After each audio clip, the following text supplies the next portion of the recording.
firearm, and it also gives you an idea about the size of the bullet, because the bullet has to fit inside this. The bullet it cannot be bigger than the caliber.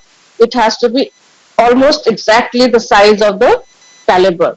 Okay, and the bullet also expands. It will be slightly lesser than the caliber, but almost equal to the size of the caliber. So whenever we're talking about caliber, it will tell you about the size of the weapon, and also it will also denote the size of the bullet, which is coming out in cases of rifled firearms. Okay, so most of the caliber ranges from 0.17 to 0.05 inches. Okay, so these are in millimeters. It is 1 by 100 inch. So the size is normally 0.5 to 5 to 12 millimeters. Okay, so the caliber is in millimeters. You can even talk about the calibers in millimeter or in inches, like 0.17 to 0.5. Okay, so this will tell you about the size of the bullet and the size of the weapon. Now, what do you think are these?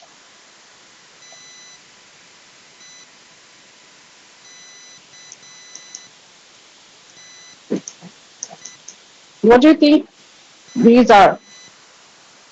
Anyone? We've seen these in the first slide.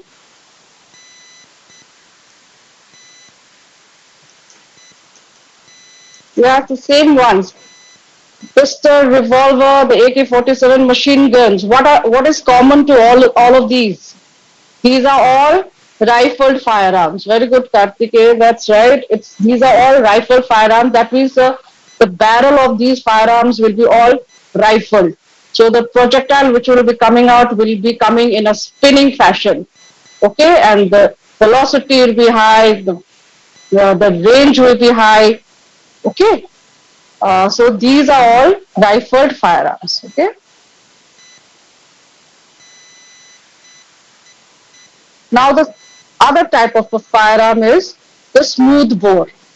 Here, if you look at the barrel is smooth. There is no rifling. So these are called as the smooth bore firearms. Okay, and these are usually used for hunting. Okay, usually used for hunting animals. That's why there's smooth bore. If you've seen, sometimes the guards also use these smooth bore firearms. Okay, not very commonly used smooth bore firearms in India. Okay, so the common ones used in military and even personal, by police force, by military, is the what do you call this, rifle firearms. The smooth bore is not as much common, but only used for hunting, and sometimes by guards they're used. Okay, and the barrel is smooth. Okay, that's why it's called as smooth bore firearms.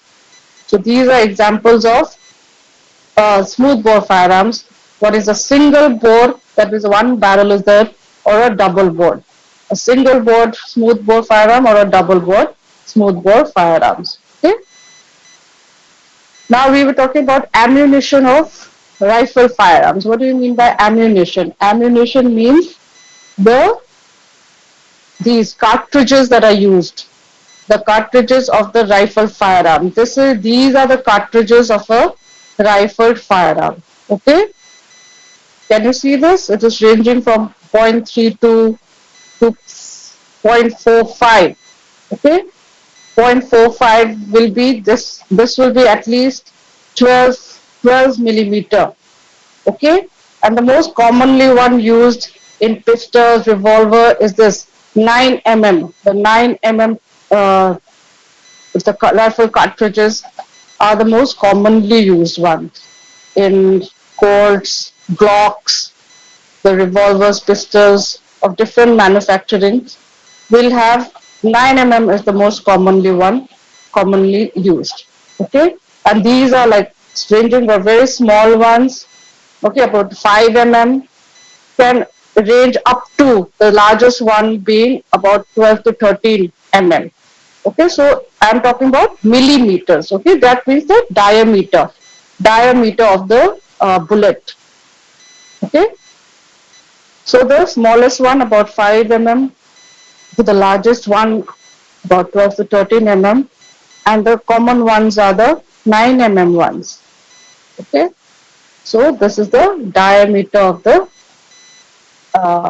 projectile, the rifle firearm projectile. Okay, so if you can see this, some are gray on top, some are like shiny bronze in color, some are coppery looking.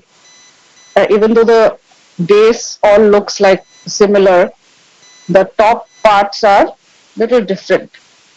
Okay, so this top part which you're seeing, this is the actual bullet which is ejected, and this is the metallic part which is the lower part, that is the case, the bullet case. Okay, or the cartridge which is left behind in the ammunition or falls off. This doesn't go and hits the body, but what goes out and hits the body is this upper part which is the bullet. And this bullet is made of lead. In all the bullets are made up of lead. Okay, and some will be having covering of another metal on top of it. Okay, like zinc, copper, bronze. It can be covered. The bullet, the lead bullet, some of them will be completely covered, some of them will be partially covered. So a completely covered will be fully jacketed bullet, and partially will be incompletely jacketed. And this is no jacket. This doesn't have a jacket. This is just a lead gray color bullet. Okay. So again, just to show you the sizes of different bullets, ranging from 5 mm to 9 mm, the diameter about 12 to 13 mm. Okay. Again, showing you pictures of the lead bullet on top with the rifle casing on in the bottom. The lead, this is the completely jacketed bullet, completely jacketed with a hollow tip, and partially jacketed bullet, only partial jacketed bullet. Okay, so these are the different types of bullets that can be seen. Now, when you look at inside of the cartridge, rifle firearm cartridge, what will you see? So that you can see the bullet. This is a completely jacketed bullet. I think it's a partially jacketed bullet, which is there on top. Underneath lies this gunpowder. The kinetic potential energy of the gunpowder is transformed into the kinetic energy of the projectile. This is the projectile which comes out. This is the propellant or the gunpowder. And in the base, you will find something which is called as the primer. Okay. In the rim, there will be the rim, so that to hold the bullet in place inside the barrel or in the chamber of the barrel. And there is this primer, which is there, which acts as the igniting area. So this is the igniting substance where when the trigger is pulled, something called as a firing pill will strike on this primer cup, igniting this primer cup, and igniting this smoke, the powder, the gunpowder, which can be smokeless gunpowder or a black gunpowder. The smokeless gunpowder is now more common, and this when it burns releases large amount of gases, and the projectile is ejected out. Okay, so these are the constituents of a rifle firearm cartridge. Now, what are different types of gunpowders in that are? One is the black gunpowder, which I told you, and the other one is the smokeless gunpowder. The black gunpowder was used earlier, and it causes a lot of smoking. It produces a lot of smoke, and causes a lot of blackening and all that. Where that's why, and sometimes caused explosions and problems. So nowadays, a better one is the smokeless gunpowder, which is constituted of nitrocellulose. If it is a single base, if it is double base, then nitrocellulose plus nitroglycerin. And if it is a triple base, then nitrocellulose plus nitroglycerin plus nitroguanidine. So that will be a smokeless gunpowder. Okay, these are the gunpowders which is or propellant which is used in all types of firearms. Okay, now we talked about caliber of a rifle firearm. Similarly, how to measure the size of a smooth bore. Okay, the smooth bore of a shotgun or a smooth bore firearm. The size is measured in terms of bore. Okay, what do you mean by bore? Here it is.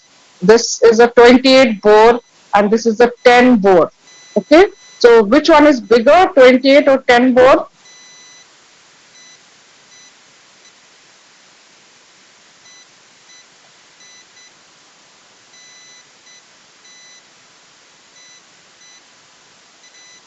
Which one is bigger, 28 or 10 bore? 10 bore. Yeah. So 10 bore is the 10 bore is the bigger one. Okay. 28, the number is big, but the 10 bore one is bigger. Here why the 10 number has come is from this.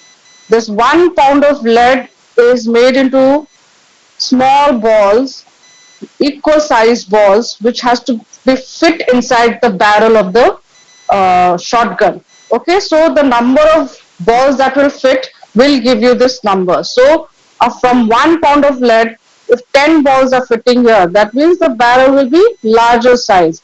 Whereas in this, 28 balls will fit. That means 28 smaller balls will fit, right? So the bore size is actually uh, size.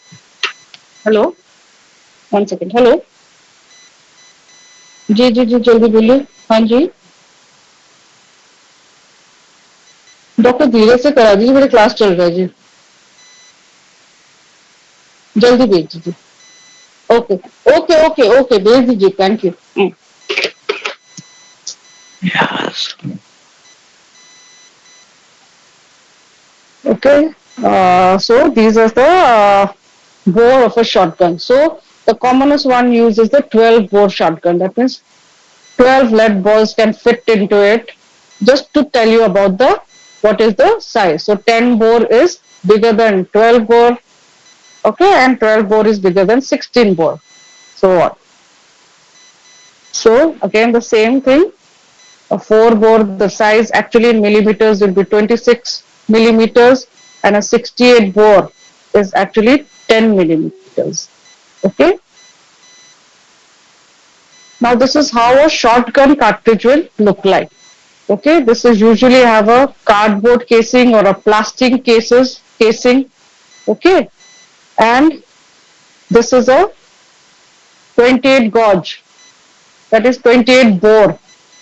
Look at the size of the cartridge is also small, whereas a 4 gauge or a 4 bore smooth bore firearm, the cartridge, look at the size of the cartridge, the diameter of the cartridge starts to increase with the decrease in the bore. Okay, can you see the size? So this is how a shotgun cartridge will look like. So it can, the classification of firearms was what we read till now was based on rifling, whether it is a rifle firearm or whether it is shotgun firearm, and it is also based on the way it is manufactured, the manufacturing process, whether it is factory made, whether it is country made, or whether it is unorthodox guns. Okay, factory mades are the ones which I have shown you till now. These are all factory made, licensed factory made, and country made can be made in the country not a very well fashion.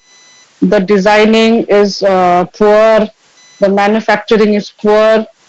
Okay, that is a country made fashion.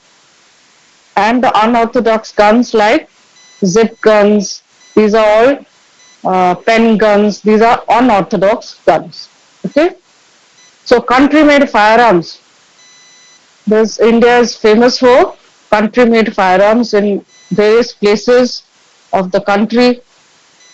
Here these are manufactured they are like, they look like the real firearms, but they're actually not the real firearms. And if you have to buy the real firearm, you know the cost will be actually, uh, this is a 9 mm pistol, and the cost of a real 9 mm pistol is about 3 lakhs if you have to buy it, whereas the country made firearm in places like Bihar and Uttar Pradesh, you can get it for 30,000. Similarly, a revolver, which can cost about 3.5 lakhs in the market, the real one, you can get it for 7,000 to 10,000. Okay, so that's why here we get many times injuries caused by these country-made firearms or improvised firearms. Okay, so we have to be careful because not the you nobody tells us about how the injuries will look like in a firearm made by a country-made firearm. They're not there in the textbooks also.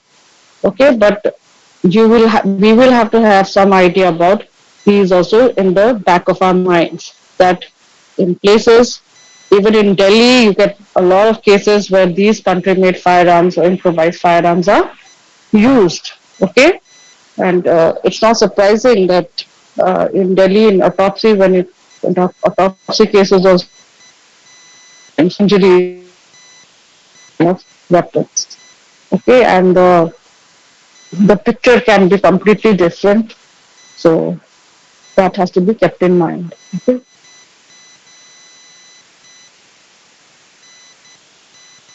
According to the muzzle velocity of a projectile, whether it is a low velocity, whether it is a medium velocity or a high velocity. So our rifles, all the rifle firearms, most of the rifle firearms like the handgun, medium velocity, that is between 340 to 850 meter per second, and the shotguns and air guns are low velocity, and the high velocity ones more than 850 are the carbines and some of the assault rifles and tank guns, etc. So what we get most of the times is this medium velocity rifles, which is also quite effective, okay, and lethal weapons. So according to use, whether it is used by civilians, whether it is used by police or artillery, okay. So these are the few of the commonly used guns that are by used by the police. Okay, the pistol auto 9 mm. These are all India made. The Glock 17, which is made in Austria but imported in India, and in police stations, these are present in the police stations. That is the self-loading rifles, the IOF, made in the Indian Ordnance Factory, which is there very close to Delhi in Moradabad. And this is the AK-47, which is a Russian origin firearm. The INSAS rifles, this is also Indian origin firearms. Yes.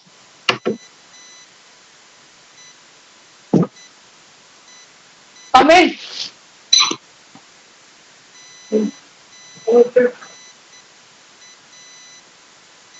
Okay. Just have a look. Sorry.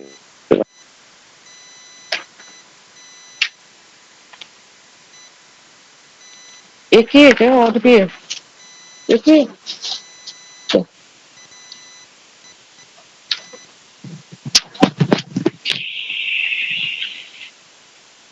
okay, now let's talk about the different parts of a firearm. Okay, this there is the stock, the lock, and the barrel. Okay, we already talked about the barrel. Barrel is this part from which the firearm comes out. The stock is the handle or where it is placed, where all the action is taking place in the lock. Okay, so lock, stock, and barrel is the new terms again for you guys, but you have to know a little bit about how the firearm, what are the parts inside the firearm and how a firearm is discharged. So everybody Everybody knows this is the trigger. Okay, this is something called as the sear. Okay, there is this main spring. Okay, and this is the hammer. Okay, so the loading mechanism is bolt action. That means every time you have to open up this part, the bolt part, the lock. Every time you want to load a cartridge, a bullet, you have to open up this lock. So manually you will have to open up. This is called as the bolt action firearm. Okay, again here it is an opened lock.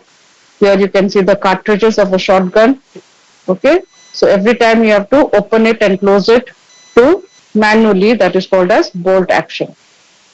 Something is called as pump action. You can move this pump forward and backwards to load the cartridge or the projectile. Whenever you want to load a new projectile, you just need to pull and push this pump front and back. Okay, so I'm sure you must have seen in movies these pump action firearms. Here is the lever action. This is the lever which you can pull down and upwards. So whenever you're pulling down, it is ejected and you can add a knot and the other one goes up and it can close and the new cartridge is loaded. Okay. Various firing mechanisms. What is this? There can be single action, double action and automatic firing mechanism. I hope you all are understanding whatever I'm talking right now. Yes or no? Okay. You understanding? Okay. Good. So a double action firearm.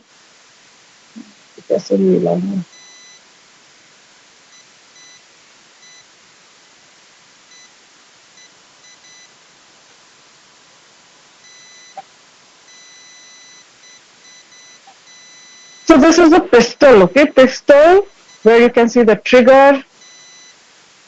This is the magazine where the cartridges are loaded. This is the barrel. This is the slide, which is used to cock the bullet. Okay. This is the muzzle end of the firearm.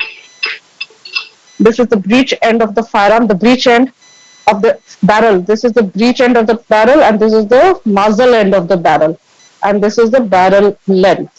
Okay, and through which the bullet will come out. So, and here all the action is happening. When the trigger is pulled, what all is happening? Okay, so in a this hammer, when some to put the bullet in place, this has to be in the single action. It has to be pushed down. Sorry, it has to be pushed down manually. And when the trigger is pulled, the hammer will strike in front. Okay, hammer will move front.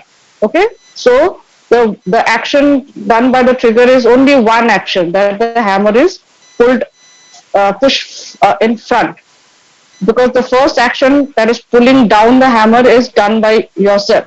Okay, so what action the hammer is the trigger is doing, when the trigger is pulled, the hammer will move forward and strike the firing pin.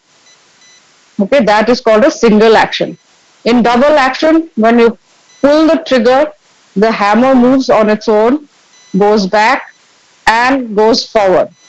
Okay, so the trigger is doing two things, double action, the hammer going back and pushing front, so that the firing pin is struck.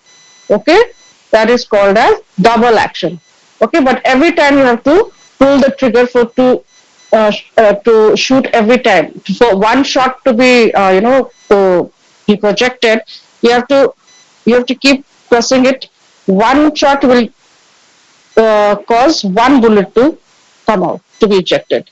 So this is called as a double action firearm. And the automatic, what happens is, while when you press the trigger, and if you don't release it, the bullet will keep coming out automatically. The hammer will keep striking, and unless you release the trigger.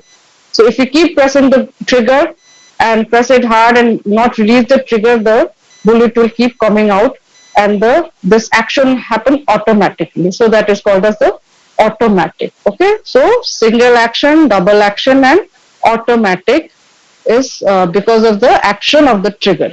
Okay, is my voice coming?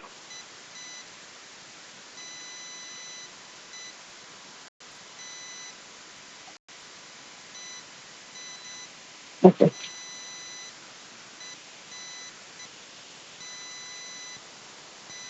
am I audible?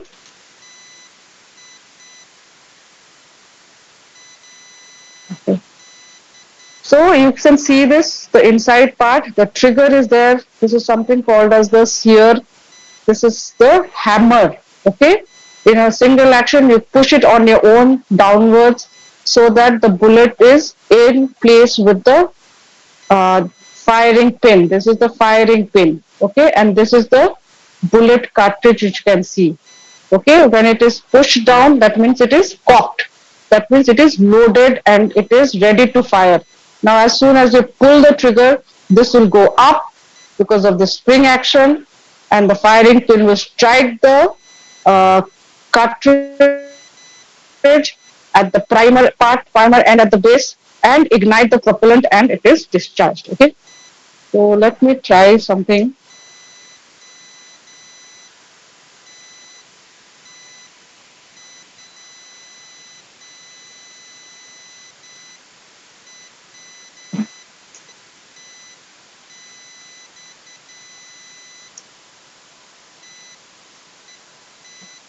We can see this.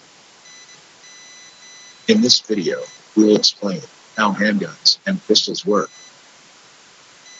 Let's take a look at the most important parts.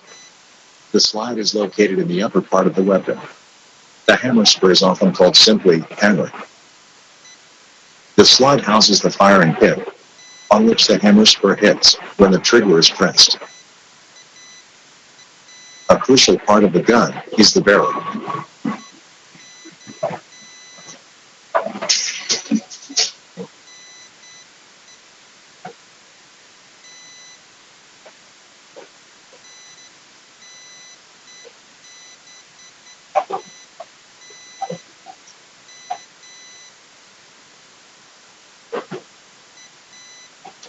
Pulling the trigger will fire the gun through the movement of the sear. For this, the hammer strut plays an important role.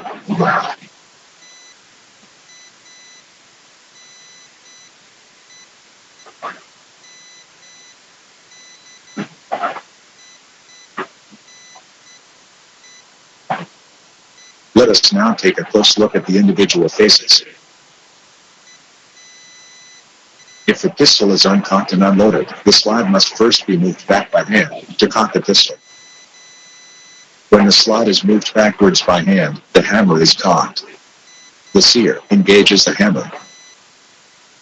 Let's wind back and look again at the sear and how it engages the hammer.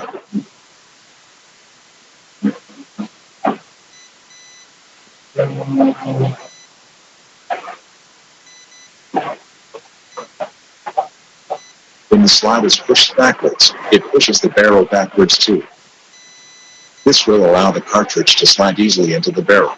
The recoil spring is under tension. The hammer is under tension through the hammer strut.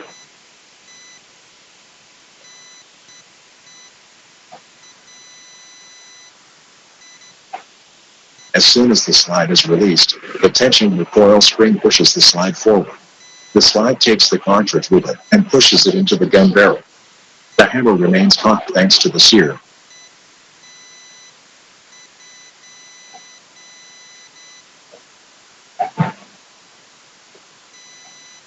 The gun barrel returns to its initial position.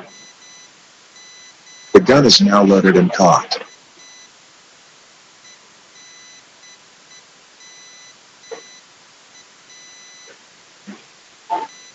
The grip safety prevents the gun from firing.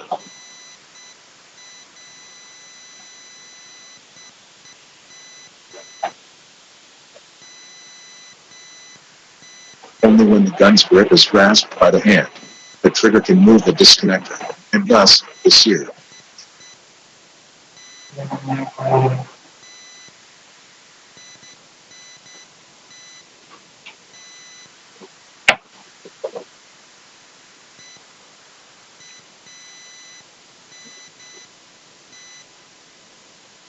Let's see it again from the side view with the firing pin.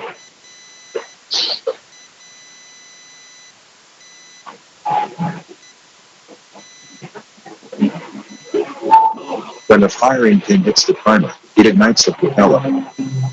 The projectile starts to spin because of the lands and grooves cut into the barrel to provide a stable trajectory.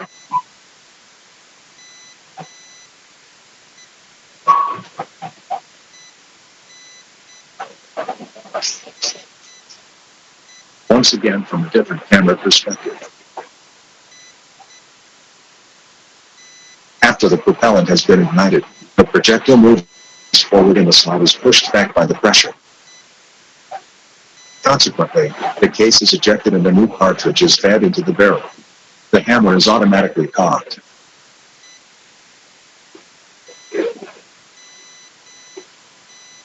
As soon as the trigger is released, the gun can be fired again. Let us take another close look at this. The hammer hits the firing pin and ignites the propeller. This causes the slide to move backwards and pushes the disconnector downwards, so that it releases the sear. Thus, the sear can engage the hammer. When the Everybody saw that? Okay. Is it clear now? Is it better with the video?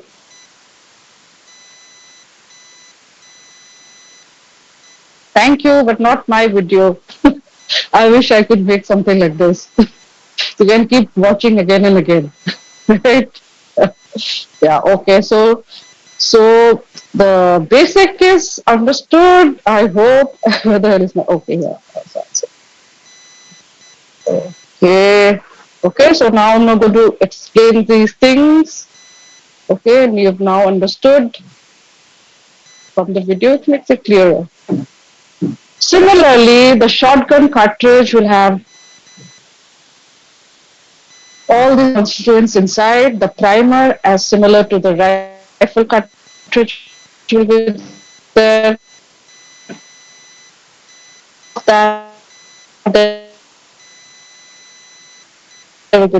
Instead of a bullet in a shotgun cartridge, there will be pellets or slugs. It's sometimes something called as pellets or some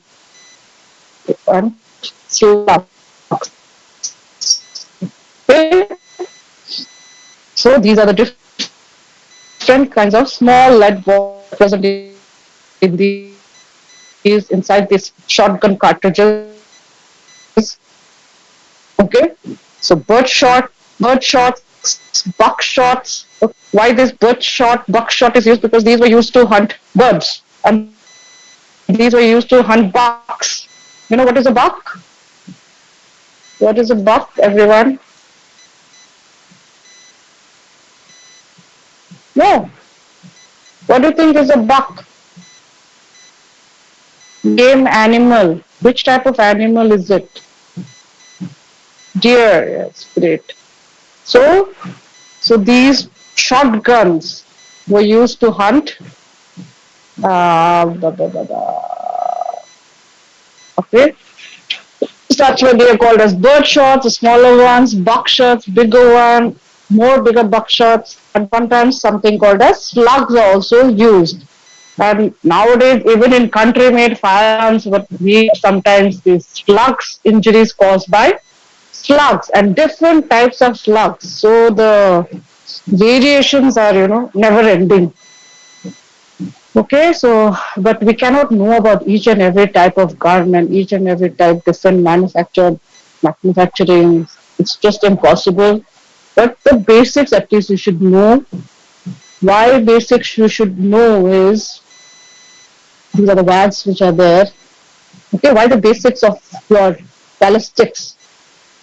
The proximal ballistics. Till now we were talking about the proximal ballistics. Okay, what is this idea of the proximal ballistics is required, because if you know this, if you have some idea about this, you will know what kind of injuries these can cause. Okay, so the proximal ballistics is whatever happens inside the firearm. till it is discharged. Once it is discharged and the trajectory the bullet or the projectile or the pellets will follow is called as the secondary ballistics. And what we are most interested is the terminal ballistics, okay, or the wound ballistics. Yes. Okay, why we are interested in this is because we get the injuries on the body and the wounds. We will rarely get a firearm to be inspected or examined by us, because the firearm experts or the ballistic experts, they are going to examine a firearm. We are not ballistics experts, so but we are experts, or we can be experts in this terminal ballistics, and this is our purview. This is our forte. This is our purview. So what we contribute in cases of firearm injuries is based on our knowledge of these wounds. Okay, so and this is very very important part ultimately, because what is happening when when the bullet is striking a body or a shotgun is striking a body, what happens, nobody else can talk about it except us, okay, except us, the doctors or the medical practitioners. We can talk about what is it, whether it is an entry wound or whether it is an exit wound, firearm entry wound, firearm exit wound. This is how you're going to write whenever you're writing your injury report. If you get a firearm injury, you're going to write firearm entry wound, firearm exit wound. Okay, the wound will be always a penetrating or a perforating. Penetrating when it enters a cavity, perforating what is a through and through. Through and through means there will be an exit wound and an entry wound and an exit wound also. And the defect is actually a laceration which is caused. Okay, so that's why it's important, this terminal ballistics, because only we can talk about how many entry wounds were there, which entry wound was fatal, how far was the assailant when he fired the firearm, was it a suicidal firearm injury, was it a homicidal, was it accidental, what was the direction of the firearm. So all these answers to these questions will be can be given only by us. And which one was the fatal one? Which was the final fatal injury which caused death, and what was the cause of death? Okay.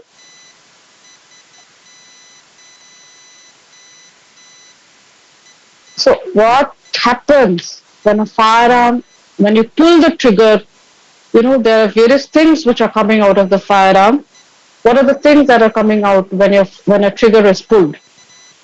Can anybody guess?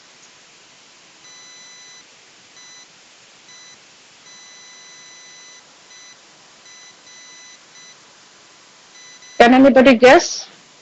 Yes, the cartridge will not come out. The cartridge will fall off. But what will come out? The bullet will come out. What else will come out, do you think? Gunpowder. Yes, residues of gunpowder is going to come. This is going to be discharged. Flame, exactly. Flame is going to be discharged. And gases. Gases will also come out. Okay.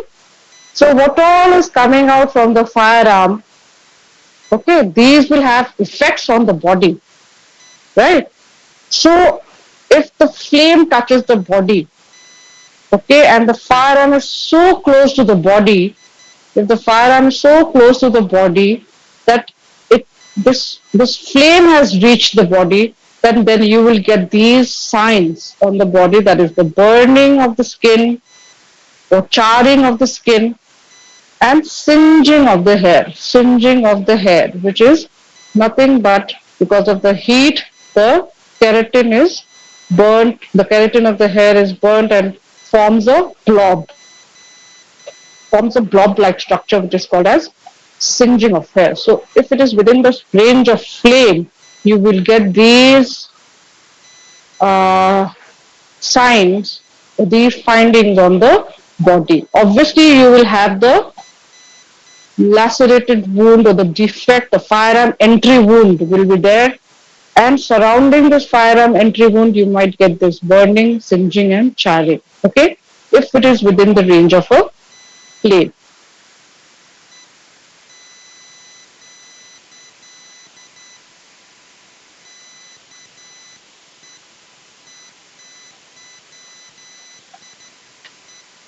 So, can you see this? This is the burning which is caused by the or charring, almost charred हो गया मतलब कोयला कोयला जैसे हो गया ये edges of this firearm. This is the entry wound of a firearm where there is charring and burning of the skin. Okay, whenever you see such kind of injury, then you say this is a firearm entry wound with effects of flame that can be seen. Okay, so we will learn how far the flame will travel. Okay, which will tell you about the distance at which the firearm was present from the body when it was fired.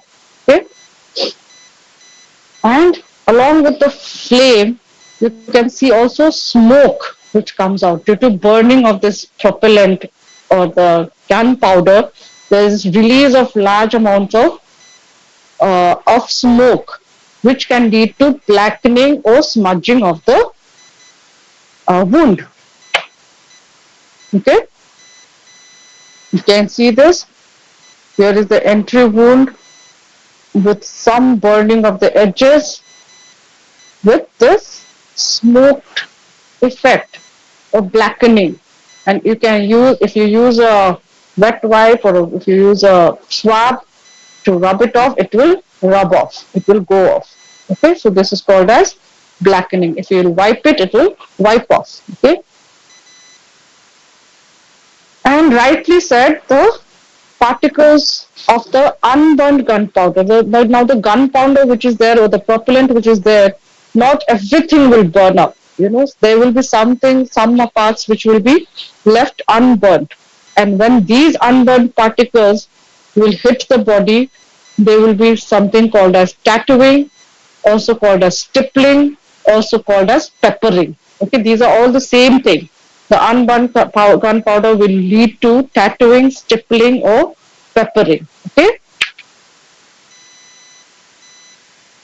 Now, this is the entry wound. This is the blackening which is caused by the smoke or the soot.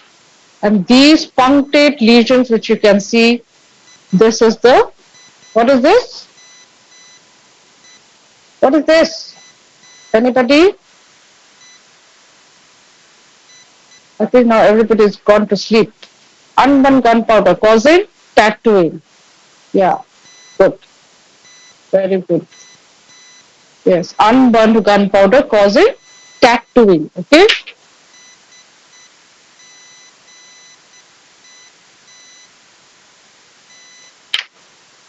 So this is another picture of entry wound with this large spread individual tattoo marks caused by this unburnt gunpowder. Okay, now you can see all these findings in various types of weapons. You know, this is different for various weapons, like it is different for pistol and revolvers, it is different for rifles and different for shotguns.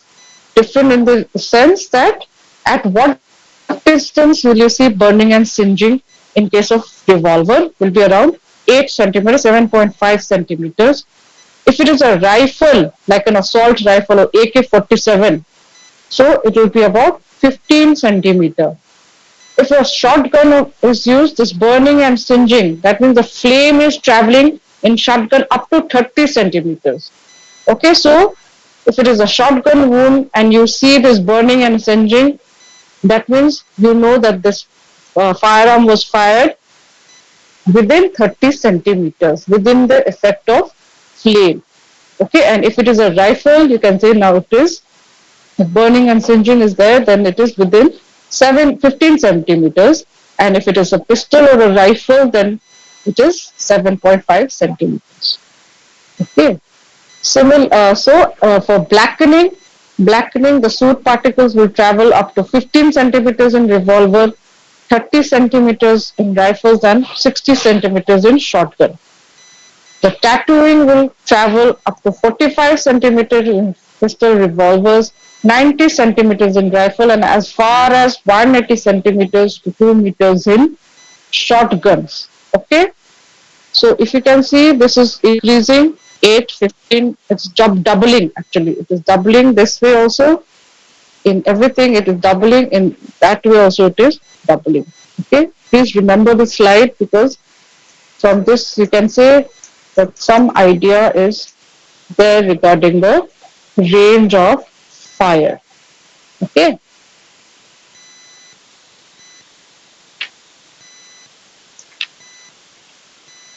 So how the ranges are described is first is the contact. That means if the muzzle end of the barrel is in contact with the skin, it is called as contact wound or contact range. So the contact can be hard contact, it can be loose, or sometimes incomplete also. So these are variants. It can be hard contact, loose contact, or incomplete. But these will be contact wounds. That means in touch with the skin. And the second range will be in different books it is mentioned differently. Some say only near range, some call it as near contact, some call this range as close contact. Now this near contact and close range all mean that the firearm is within the range of flame. Okay, so in near contact, near or close range, here you will see the effects of the flame that is burning, singeing and charring.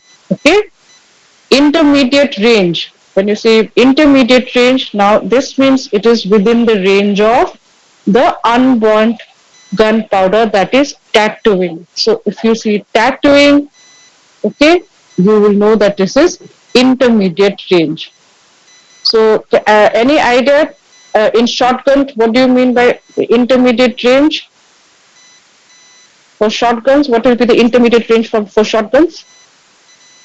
As per the previous slide, any idea what do you mean by intermediate range? Let's see how much memory, whose memory is like good.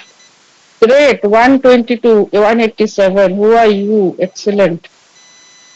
Somebody remembered in inches. That's great. So intermediate in case of shotgun will be 180 centimeter. What about pistol and revolvers? What will be the intermediate range? 90.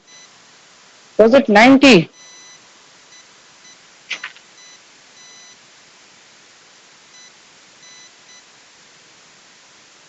$45 maximum, 30 to 45. You're doubling 7, 15, 30. Okay, yeah, 60 to 90 for rifles. And distant range is when you don't see, it is beyond 180 centimeter in shotgun, beyond 45 centimeters in pistols and revolvers, beyond 60 centimeters in case of rifles. Okay, so when you don't see any tattooing or don't see any burning, or then this will be a distant range. Okay, there's something called as point blank range. Okay, what do you mean by point blank range? If anybody will ask you what is point blank range, what do you mean by point blank? Have you heard that term, point blank, before? Yes.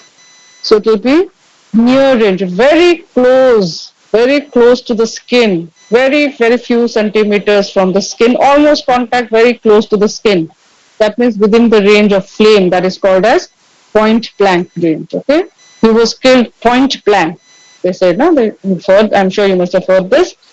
So these are the different ranges. So how it will look like when it is a hard contact, it is like the muzzle end is almost pushed inside the skin and then fired. So then you get this circular wound, okay, with this burning, blackening of the skin. And sometimes if it is so hard contact, you might not get this also. And there will be burning and blackening inside the wound, inside deeper tissues. And all the soot particles, the grains, the unburned gunpowder, the grains, everything will be gone inside. Okay, and this charring will be there of the edges and the internal tissues, and this some amount of, like, there'll be hardly any blackening, and even if it is there, it cannot be wiped off because it will be embedded into the tissue. So this is something. If it is a hard contact wound, this is how it will look like. Okay.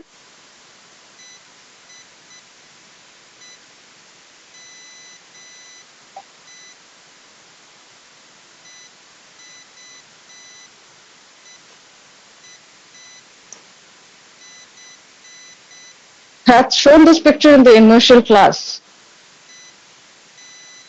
Do you remember what is this? In the injury class, also in the mechanical injury class. Anybody remembers what this was? Anybody fast? Yes, this defect is the laceration, correct. All firearm entry wound defect would be lacerations. What is this outside? What is this ring which you can see? This is the, anybody? No, everybody has forgotten. Yes, the gun mark or that is not the tattoo. Tattoo. This is not tattooing. Okay, tattooing will be like this, in large bit, little bit, alag se, small dots, small punctate lesions. This is tattooing. Okay.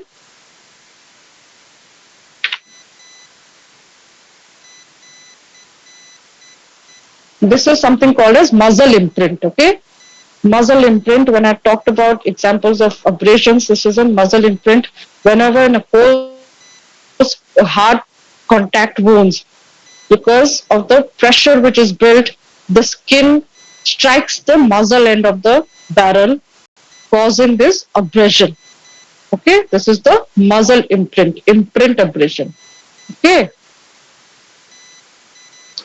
When there is loose contact, this is how will it look like. The soot will be deposited slightly away from the wound, and this soot or this blackening can be wiped off. Okay, that is called in loose contact. This is in angle contact wound. So you can see the soot deposition in the other direction where there is an angle. Okay, so angle contact wound.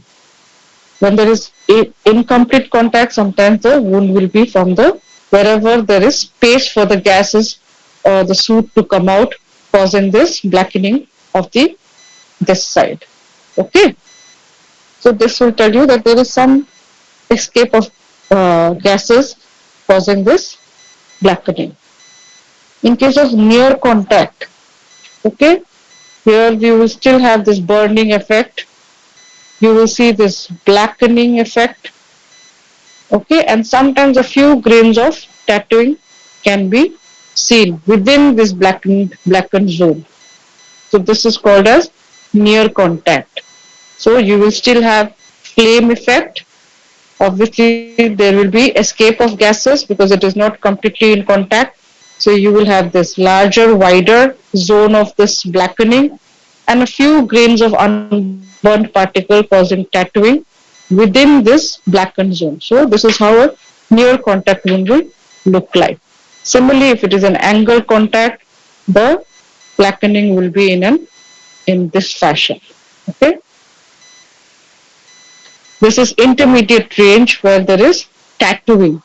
Okay. The tattooing individual, whenever you see individual tattoo marks, 1, 2, 3, 4, so many individual tattoo marks, then you know that this is in the intermediate range. Okay. This is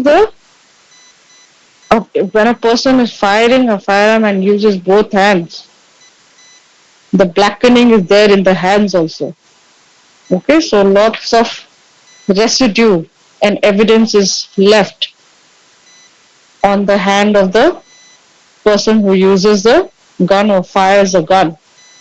So that's why it becomes important to collect evidences from these areas. The hands from, if you're suspecting that this person has used, or in cases of autopsy, when you're not sure who has fired and the firearm, whether it is a suicidal firearm, whether it is homicidal.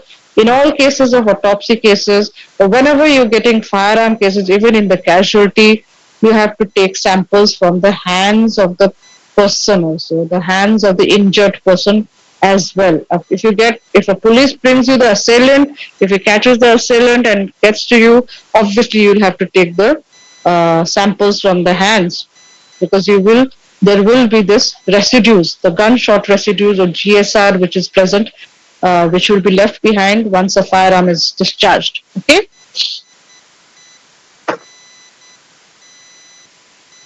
Now, when it is distant range, so this is how it's going to look like. There will be no flame, the effects like burning, charring, singeing. There will be no tattoos around, except for a single circular entry wound in case of a rifle bullet firearm, a small, a small firearm, single circular wound with this something called as abrasion collar. Okay. In distant range, you will not get any other effects except this abrasion collar. So whenever a bullet enters the skin is stretched. When the skin is stretched, or the edges will be scraped off, leaving this circular abrasion collar. Okay, it has a very big significance, because abrasions can tell you if it is like this. If the abrasion color, the width is about 2 mm this side and the width is about 5 mm on this side, what will it tell you about? Can you tell me what will it tell you about this abrasion collar? If you get some finding like this? Yes, direction, very good. Yes, the direction of the shot. Yes, the angle or direction of the shot. So it has come from this side. It has a huge significance in firearm injuries. Okay, where the shot has come from, whether it has come from the right side, whether it has come from the top side, from the top of the building, or whether it has been shot from the bushes, from down, when the person was standing, the assailant was sitting, whether it was a sniper who was lying down and shooting from top of a building, from where the direction becomes very important. Okay, so this abrasion collar helps you with the direction. You can see this in these cases also. You can see the abrasion collar this side. This is like almost equal. That means could be perpendicular. If this looks that side, that side, left side, right side, top, down, bottom. So it tells you about the direction. Sometimes the abrasion collar will not look like that typical abrasion collar, and it may just look like this multiple small tears around the edges. Okay, this is also an entry wound, a distant entry wound with circular entry wound with this tearing of the edges, and sometimes like this large abrasion collar can be seen. And if the distant range is over bony prominences like the skull, so here it is not over bony prominences, but where there is underlying large amount of soft tissues like the abdomen, limbs, muscular areas, here you will get the circular rifle firearm entry wounds. Whereas if there is bone underlying, then you will get these cruciate shaped or linear shaped lesions, defects in cases of rifle firearms. Okay, with no burning, singeing, blackening, tattooing, only a defect, but it is all cruciate shaped. And in the bone, you can see this circular defect, but the skin will be all looking star shape. Okay. So rifle firearms will most of the times have exit wounds, okay, because they're all coming at very large, high velocity, more than 350 meters per second. The very high velocity they're coming with, so they're definitely bound to have exit wounds, okay. Not all, unless it is stopped inside by some bone, if it hits a spine inside, if it hits a rib, so, there might not be exit wounds, and the energy is stopped there. There might not, but most of the times there will be exit wounds, okay, in rifle firearms. Please read about the differences between exit wound and entry wound. I'm sure now you all must be knowing that there will be the effects will not be seen in the exit wounds. All the effects like flame of the flame, gunpowder and everything will be seen in the entry wound, but all those will not be seen in exit wounds. And the exit wounds will be slightly larger than the entry wounds. Okay, the exit wound will be slightly larger, edges will be everted. So all these differences are there in the books. Please read it up. Now the shotgun entry wound. When a shotgun is fired, what is going to happen? Okay, you see, the shotgun, what does the shotgun contain? The cartridge contains what? Anybody? The rifle firearm cartridge will contain a bullet. And what will a shotgun cartridge contain? Pellets. Yes. Pellets. Yes. Shells is the outer casing. Shell is the outer casing. Okay. So inside what comes out and hits the body is the pellets. So pellets are going to come out, and because the pellets are going to come out and they start to separate, the pellets will come out. Initially, it will be all together, stuck together when you're coming out.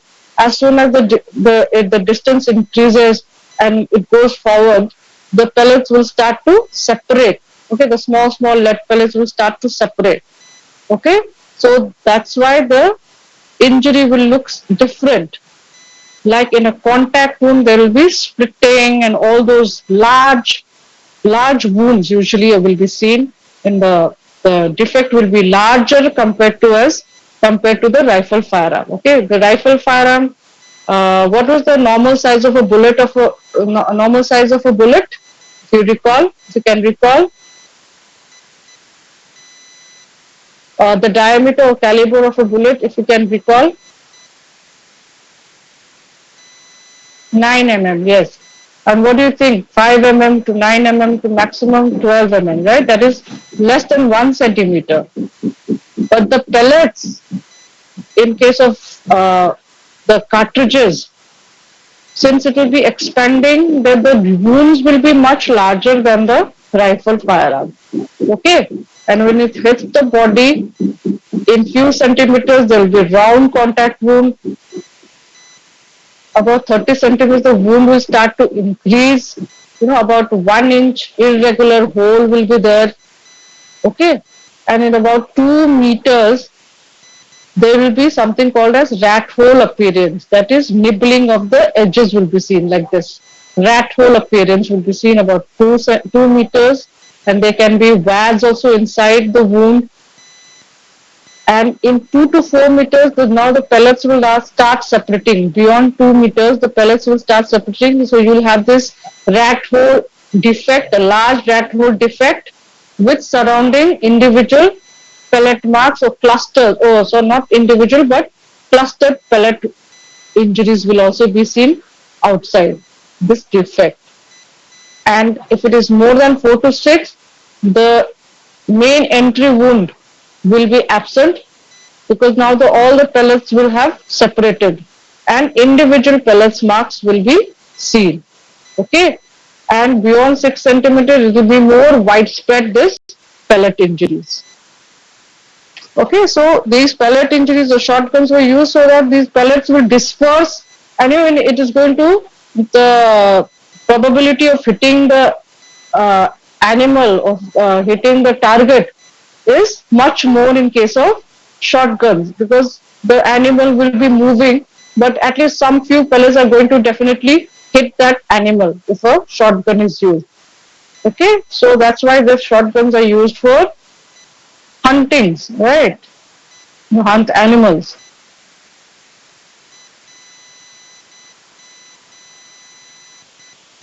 So if it is on the trunk, these kind of large entry wounds of the shotgun will be there, with abrasion collars also will be there, burning and blackening will be there on contact wounds.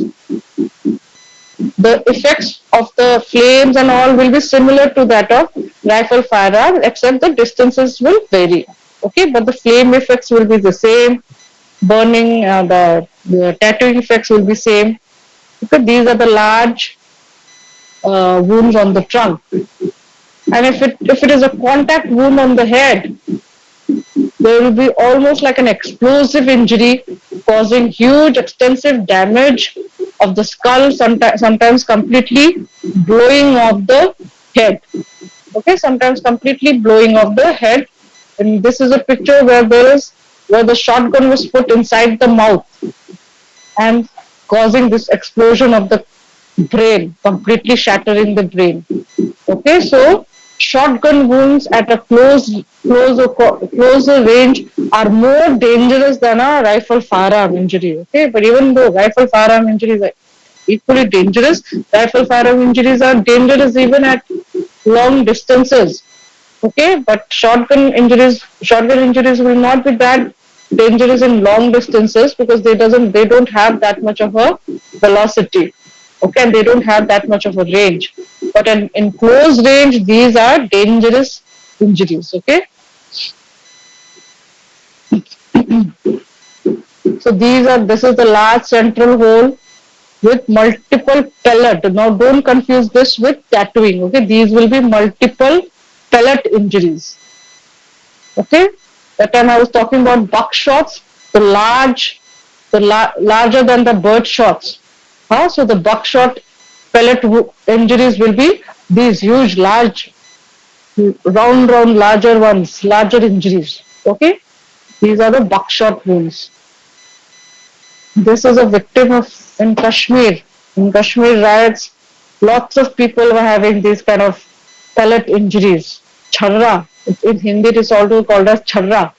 Charra says there's a lot of injuries, lot of people becoming blind, lot of kids becoming blind because of use of these shotguns. That was there was a huge protest that in riots such shotguns should not be used because the general public was also getting injured because of this shotgun. And if rifles are used and specific targets are hit, the specific targets are hit and civilians are maybe not injured too much. But in shotgun, whenever shotgun is firearm is used, the explosion of this pellets, that the bystanders and the civilians are also hurt, right?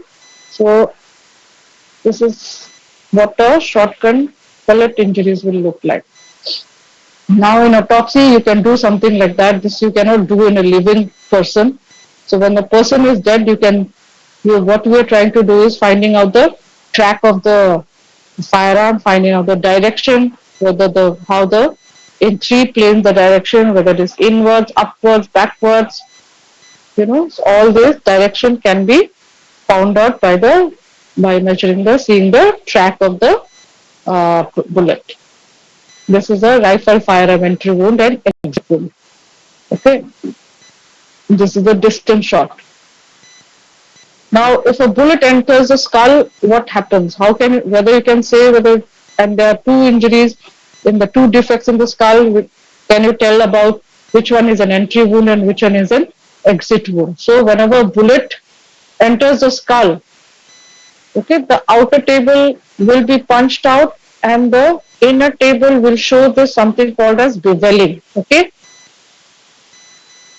see this picture, the outer table looks very clear, but the inner table looks all beveled edges, scraped off edges. So if you see something like this, outer table is like this, inner table is like this. This is because the inner table is not supported. So there is fragmentation of the inner table causing this type of appearance, beveled appearance of the inner table. And if you see, this is the same shot, the same defect which you look from outside is the outer table, and inside this is how it will look like in the inner table. So you find something like that, then you say this is an entry wound. What is this? An entry wound. Okay, entry wound in the skull. Here you can see this is the exit wound. Here you can see the beveling in the outer table. Okay, the outer table beveling. If you see, then that is this means you know that this is a exit wound. Okay. I don't know, this is not too clear, so I'm going to skip this. So what are the evidences? Okay, you're going to collect this first. Of course, you're going to document all the injuries, see everything, note down all the effects, size, how many injuries. You're going to, document and note down everything. And other than that, you're going to collect swabs for GSR. GSR is the gunshot residue. You have to collect. It is a must, mandatory whenever a case of gunshot comes. So before even you begin to examine the patient, obviously the treatment you can't stop, your treatment is continuing, but for injury reporting, if you're going to in the beginning itself, you're going to take GSR swab samples from the entry wound, the exit wound, and also from the palms and the back of the hands. And you're going to label each where you have taken from the right hand, you're going to take the one swab from the right hand and keep it labeled in a different jar. You're taking another swab using 5% nitric acid, take from the back of the hand and keep it in the jars, label it. The left hand again take the swabs and keep it back of left hand, take another swab, keep in separate containers and uh, immediately send it for analysis because the GSR it's very volatile, it's going to evaporate, it's not going to be there for, if it is more than 6 hours, it's very difficult to detect. So you cannot lose that evidence. So as soon as a person comes in the emergency with gunshot wounds, you have to take samples for the GSR. Okay. So if there is any projectile, you're going to collect it and preserve it, seal it and hand it over. You're going to preserve the clothes. Maybe in a practical class one day we will show you videos of how to take GSR, how to take the clothes, how to pack the clothes. We'll have a separate class on that. How to take the blood sample for DNA or alcohol. Okay, at X-ray and all you'll have to take if there is underlying fracture, suspecting, etc. So this is the soot deposited on the edge of the hand if this person has fired the firearm. So this kind of soot deposition will also be there. So you're going to take all these samples. Okay. So just few interesting facts about firearm injuries. Okay. Everybody knows who's Indira Gandhi. Yes or no? I know it's a very long class and difficult to stay awake. Yes, who was she? Who was she? Indira Gandhi. Yes, very good. Maybe I thought Generation X will not know. She was our Prime Minister, our First Lady Prime Minister, exactly. Yes, exactly, yes.